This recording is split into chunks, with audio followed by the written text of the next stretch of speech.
പ്രിയ ശ്രോതാക്കളെ, the story of the സയൻസിൻ്റെ 313 അധ്യായത്തിലേക്ക് ഏവർക്കും സ്വാഗതം. വിശുദ്ധ മാർസലിനൂസിനും പീറ്ററിനും ശേഷം ഈ ആഴ്ച വിശുദ്ധ ചാൾസ് ലവാങ്ങിയെയും സഹവിശുദ്ധരെയും കുറിച്ചാണ്.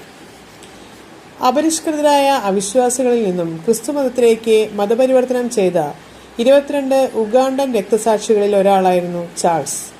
തന്റെ മരണത്തിന് 1 വർഷം മുൻപ് 1885 നവംബറിലായിരുന്നു വിശുദ്ധൻ ജ്ഞാനസ്നാനം സ്വീകരിച്ചത്.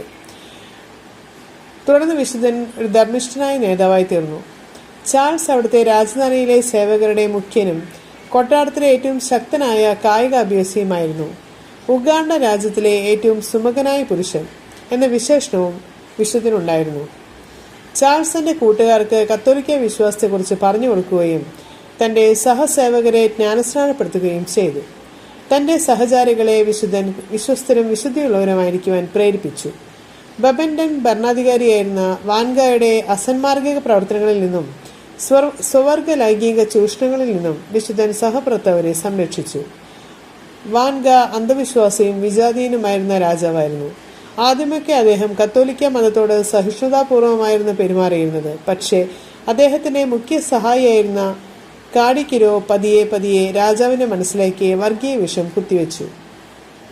ക്രിസ്ത്യാനികൾ രാജാവിന്റെ ഭരണത്തിന് ഒരു ഭീഷണിയായി തീരുമെന്ന് വാൻഗായെ പറഞ്ഞ് വിശ്വസിപ്പിക്കുന്നതിൽ കാഡിക്കിരോ വിജയിച്ചു. ചാൾസിനെ വധശിക്ഷയ്ക്ക് വിധിച്ചപ്പോൾ അദ്ദേഹം വളരെ ആഹ്ലാദവാനായിരുന്നു. വിശുദ്ധനെ കൊല്ലുവാൻ നിയോഗിക്കപ്പെട്ട ആൾ ചാൾസ് അഗ്നിക്കിരയായി മരിക്കുവാൻ പോവുകയാണെന്ന് പറഞ്ഞപ്പോൾ വിശുദ്ധന്റെ മറുപടി ഇപ്രകാരമായിരുന്നു: യഥാർത്ഥ വിശ്വാസത്തിനു വേണ്ടി മരിക്കുന്നതിൽ ഞാൻ വളരെയധികം സന്തോഷിക്കുന്നു.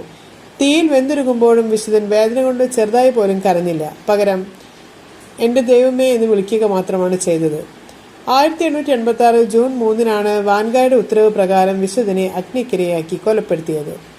പോൾ 6 പാപ്പ ചാൾസ് ലവാങ്ങിയെയും അദ്ദേഹത്തിന്റെ സഹചാരികളെയും 1964 ജൂൺ 22 വിശുദ്ധരായി പ്രഖ്യാപിച്ചു. റോമൻ ദിനസൂചികയിൽ വിശുദ്ധന്റെ ഓർമ്മ തിരുനാൾ ജൂൺ 3 ആഫ്രിക്കൻ കത്തോലിക്ക യുവജനതയുടെ മധ്യസ്ഥനാണ് വിശുദ്ധ ചാൾസ് ലവാങ്ങ. ഇനി നമുക്ക് ഇന്നത്തെ ചിന്താവിഷയം എന്താണെന്ന് ശ്രദ്ധിക്കാം. വെറുക്കുന്നവരെക്കാൾ ഭയക്കണം ആവശ്യങ്ങൾക്ക് വേണ്ടി മാത്രം സ്നേഹിക്കുന്നവരെ. എത്ര സ്നേഹിച്ചാലും ചേർത്ത് പിടിച്ചാലും ചിലർ പോകും. അവരുടെ ലോകം മറ്റൊന്നാണ്. ഏവർക്കും നന്ദി.